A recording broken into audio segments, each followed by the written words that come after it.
Aqui é a Dilce, dando continuação nos nossos temas bíblicos. E hoje nós vamos falar um pouquinho sobre Gênesis. Antes de falar sobre o livro, nós vamos falar um pouquinho da cultura da época. No Gênesis nós vemos muito uma linguagem figurada. Como figurada? É que, para eles, vocês podem lembrar que Jesus contava muitas parábolas e todos eles compreendiam. Por quê? É a linguagem figurada. Então, quando se fala assim, que Deus fez o homem e a mulher do barro, será que foi do barro, assim, tirado do barro? Vamos tentar explicar e entender o que é que o Gênesis quer nos explicar, certo? Então vamos começar. No princípio, está escrito assim: no princípio tudo era trevas e Deus criou a luz. A luz era perfeita para Deus.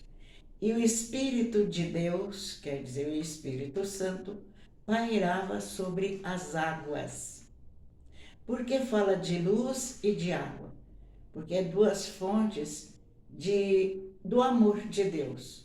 A água simboliza a vida e a luz é a perfeição. Os filhos de Deus sempre caminham na luz e os filhos que fogem de Deus caminham na escuridão. É isso que determina quem nós somos. Filhos da luz, por quê? Porque temos bons pensamentos, boas atitudes, bons sentimentos. Somos todos iluminados pelo Espírito Santo. Então, falar sobre a criação do mundo é ver que também usa-se muito número. Lá no Oriente, até hoje, o número tem simbolismo muito forte, muito forte. Falar que Deus criou o mundo em 7 dias é metáfora. Falar que tudo que Deus criou foi uma tarde e uma manhã é metáfora. Quem escreveu o livro do Gênesis foi um sacerdote, quando estavam na escravidão da Babilônia, mais ou menos uns 700 anos antes de Cristo nascer.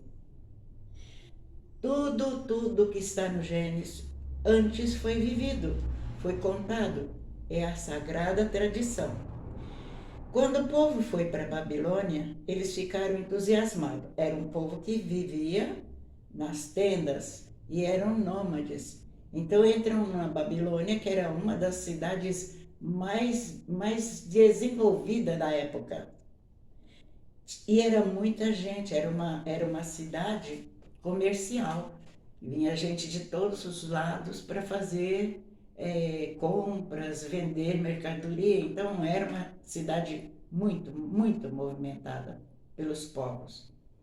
Então o povo de Deus começou a ficar deslumbrado. E começando a ficar deslumbrado, começou também a entrar um pouco na doutrina e na idolatria da Babilônia. O sacerdote, vendo que o povo se afastava do Deus único e verdadeiro, criaram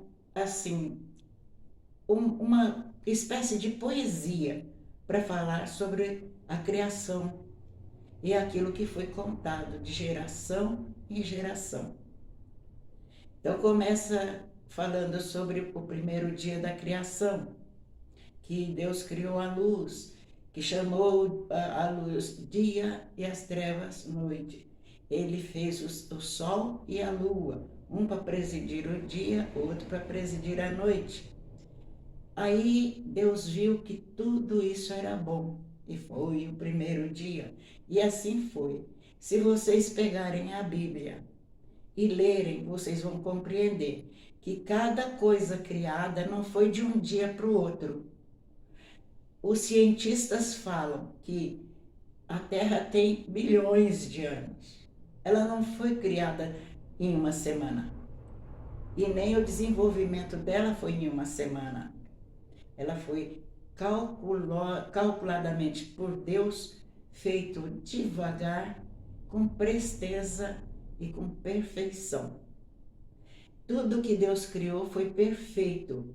Por isso ele fala, e Deus viu que tudo era bom. Deus não nos ofereceu nada de mal, só tudo que era bom.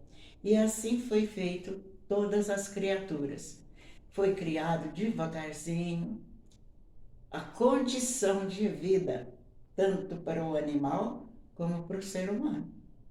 E assim foi feito, devagarzinho, um por um, até que chegou na criação do ser humano, do homem. E quando a gente fala assim,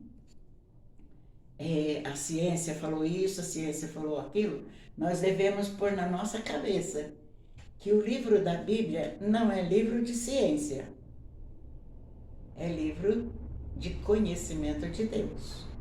Então, saber que a ciência tudo quer explicar, mas sem a presença de Deus eles não vão conseguir explicar nada.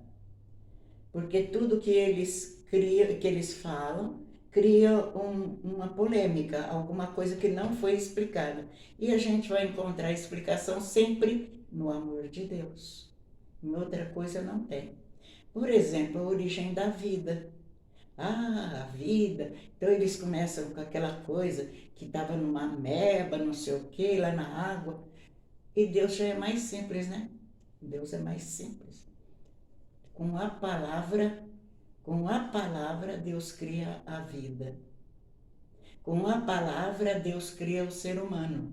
Deus não amou tanto o ser humano que fez dele o administrador da obra que ele fez. Nós somos os administradores desse planetinha chamado Terra. Esse planeta que tem tudo que a vida precisa. Tem água, tem calor, tem sol, tem lua, tem mar, tem tudo que o ser humano precisa para ter uma vida salutar. E a gente olhando para essa administração do ser humano, nós vemos que nós não nascemos para ser administrador de nada. Porque nós estamos destruindo, acabando com a criação de Deus. Tudo está sendo perdido. E com essa perda, nós estamos perdendo a nossa própria vida. Vem as doenças, vem tudo que não presta. E muitas vezes a gente acusa Deus. Fala que, olha como Deus castigou aquele lugar, choveu demais, matou muita gente. Deus não castiga ninguém.